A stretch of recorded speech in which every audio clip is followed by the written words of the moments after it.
Tampoc no es rendeix i continua lluitant. Ara ha hagut d'intervenir el capità Jaume per treure aquesta pilota amb el cap. La lluita Carralero, l'ha pogut tocar Luso per part del Sant Andreu. I una altra vegada Jaume, que la juga amb Juvenal, passada llarga.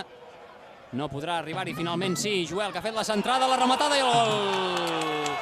Es torna a avançar el Sabadell quan estàvem dient que s'obria un panorama diferent, però també recordàvem que el Sabadell no s'acontentaria amb aquest empat, sinó que seguiria lluitant. Doncs dit i fet, en la primera arribada dins l'àrea d'aquesta segona meitat ha arribat la rematada amb el cap de Javi Rodríguez, que és qui acaba de fer l'1-2, que poc li ha durat l'alegria al Sant Andreu, perquè 2 minutets després de fer l'empat ha vist com Javi Rodríguez col·locava aquesta centrada de Joel amb el cap dins la porteria del Sant Andreu.